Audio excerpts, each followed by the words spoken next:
يصلون على النبي يا أيها الذين آمنوا صلوا عليه وسلموا تسلیما۔ سبھی احباب مل کے پڑھیں الصلاۃ والسلام علیک یا سیدی یا رسول اللہ وعلی آلک وصحابک یا سیدی یا حبیب اللہ۔ اللہ جل شانہ کی حمد و ثنا کے بعد اس کے پیارے محبوب دانائے غیوب ختم رسول جانے کل حضور سید عالم صلی اللہ علیہ وآلہ وسلم کی ذات اقدس پہ ہدیہ درود و سلام پیش کرنے کے بعد واجب الاحترام دوستو بزرگوں، ہم سب یہاں اصال ثواب کی محفل میں شریک ہیں۔ مائی صاحبہ مرحومہ مغفورہ کے لیے دعائے مغفرت کرنے اور ان کے اہل خانہ کے ساتھ اظہار تعزیت کے لیے آئے بیٹھے ہیں۔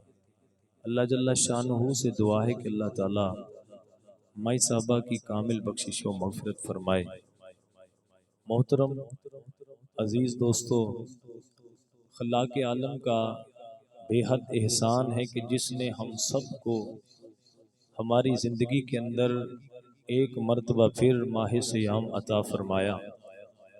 رمضان شریف کا مبارک مہینہ اللہ جل شانہ نے ہمیں عطا فرمایا۔ وہ مہینہ اللہ نے ہمیں عطا کیا ہے کہ جس کی ابھی پہلی رات آتی ہے تو اللہ جنت کے دروازوں کو کھول دیتا ہے اور جہنم کے دروازے بند کر دیتا ہے۔ پھر آپ اس بات پہ غور کریں کہ اللہ اپنے محبوب سے کتنا پیار کرتا ہے، محبوب کی امت سے کتنا پیار کرتا ہے کہ ابھی کسی نے روزہ رکھا نہیں ہے، ابھی کسی نے سحری و افطاری نہیں کی ہے، بھوک اور پیاس نہیں کاٹی ہے، اللہ پہلے ہی جنت کے در کھول رہا ہے۔ تو پھر جب اللہ محبوب علیہ السلام کی نسبت کی وجہ سے محبوب کے غلاموں پہ اس قدر کرم فرما رہا ہے کہ ابھی روزہ کسی نے رکھا نہیں، پہلے جنت کے دروازے کھول دیے، تو پھر جب حضور کا غلام روزہ رکھتا ہے تو اللہ کتنا اجر عطا فرماتا ہوگا۔ وقت مختصر ہے، خوش قسمت ہیں وہ لوگ کہ جو اس ماہ مبارک کی قدر کرتے ہیں، خوش قسمت ہیں وہ لوگ جو اس ماہ مبارک کی تعظیم کرتے ہیں۔ یاد رکھیں، اسلام کے اندر کچھ چیزیں ایسی ہیں کہ جن کی تعظیم کا بھی فائدہ ہوتا ہے، جن کی عزت کرنے پر بھی فائدہ ملتا ہے۔ میرے لجپال کریم آقا علیہ السلام مسجد نبوی میں تشریف لائے، منبر شریف کی پہلی سیڑھی پہ قدم رکھا تو آمین فرمایا، دوسری سیڑھی پہ قدم رکھا پھر آمین، تیسری پر بھی آمین۔ صحابہ کرام رضوان اللہ اجمعین کے استفسار پہ حضور نے فرمایا کہ جب میں نے پہلی سیڑھی پہ قدم رکھا تھا تو جبریل نے آ کے مجھ سے کہا، یا رسول اللہ صلی اللہ علیہ وآلہ وسلم، اس بندے کی ناک خاک آلود ہو جائے کہ جس کی زندگی میں رمضان شریف کا مبارک مہینہ آئے اور وہ اس مہینے کی تعظیم کر کے جنت حاصل نہ کر سکے۔ تو میرے آقا فرماتے ہیں میں نے کہا آمین۔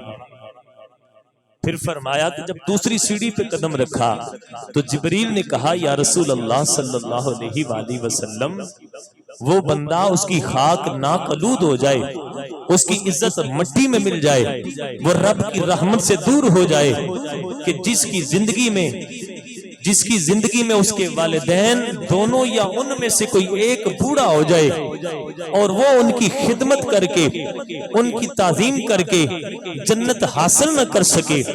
تو حضور فرماتے ہیں میں نے پھر کہا آمین۔ فرمایا کہ جب تیسری سیڑھی پہ قدم رکھا تو جبریل نے کہا، یا رسول اللہ صلی اللہ علیہ وآلہ وسلم، اس بندے کی ناک خاک میں مل جائے کہ جس کے سامنے آپ کا ذکر پاک کیا جائے اور وہ آپ کا نام سن کے، آپ کا ذکر سن کے آپ پہ درود و سلام نہ پڑے۔ تو حضور فرماتے ہیں میں نے پھر کہا آمین۔ دیکھیں تینوں چیزیں با کمال ہیں، رمضان شریف کا مہینہ بھی با کمال، میرے آقا علیہ الصلوۃ والسلام کا ذکر بھی با کمال اور والدین بھی با کمال. فرمایا ان تینوں چیزوں کی خدمت کرنے والا، ان تینوں چیزوں کی تعظیم کرنے والا.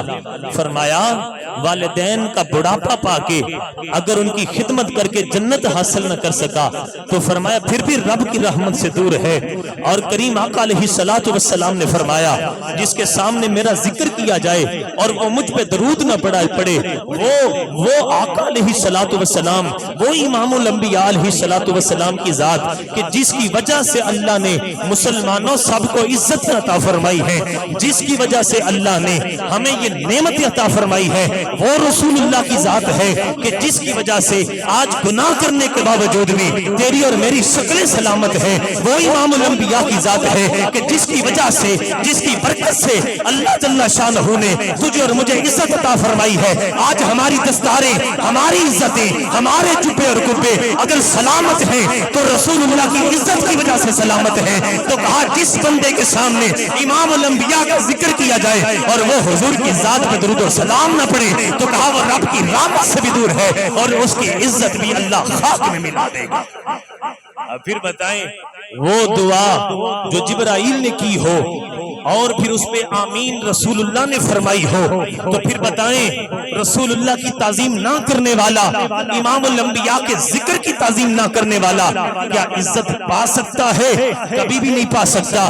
نہ اس بندے کو عزت مل سکتی ہے جو رسول اللہ کی تعظیم سے نافرمان ہے، جو رسول اللہ کی تعظیم سے بھاگتا ہے، رسول اللہ کے ذکر کی تعظیم سے بھاگتا ہے. نہ اس بندے کو عزت مل سکتی ہے جو رمضان شریف کی تعظیم سے بھاگتا ہے، اور نہ اس بندے کو اپنی زندگی میں عزت مل سکتی ہے جو اپنے بوڑھے ماں باپ کی خدمت سے بھاگتا ہے.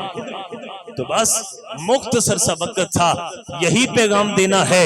اللہ نے زندگی دی ہے، زندگی ختم ہونے والی ہے، بالکل چند سانسیں ہیں. اگر اللہ نے زندگی میں رمضان شریف کا مہینہ دیا تو مسلمانوں یہ بات یاد رکھنا، رمضان شریف کی بے قدری نہ کرنا. اور اگر تجھے تیری زندگی میں تیری ماں بوڑھی ہو جائے یا باپ بوڑھا ہو جائے، ان دونوں کی بے قدری نہ کرنا، ماں باپ کی عزت و احترام اور خدمت کرنا. اور اگر تیری زندگی میں کبھی تیرے سامنے رسول اللہ کا ذکر کیا جائے، حضور کی ذات، وہ صحابہ تھے جن کو حضور کی ذات میسر تھی، ارے تیرے لیے یہ کافی ہے کہ تجھے حضور کا ذکر مل جائے. اگر زندگی میں حضور کا ذکر مل جائے، کہیں حضور کے ذکر کی محفل میں بیٹھنا میسر آ جائے تو تعظیم سے بیٹھنا، عزت سے بیٹھنا، رسول اللہ کا نام سن کے حضور کی ذات پہ درود و سلام پڑھنا اور نام چوم کے رسول اللہ کا. یہ نہ کہنا کہاں لکھا ہے، بس یہی کہنا کہ اللہ نے قرآن میں فرمایا ہے اللہ نے محمد مصطفیٰ کی تعظیم ہم پہ واجب فرمائی ہے. حضور کی تعظیم کرنا، رسول اللہ کے ذکر کی تعظیم کرنا، اس ماہ مبارک کی تعظیم کرنا، والدین کی تعظیم کرنا. اللہ جل شانہ ہم سب کو عمل کی توفیق عطا فرمائے. وآخر دعوانا ان الحمد للہ رب العالمین.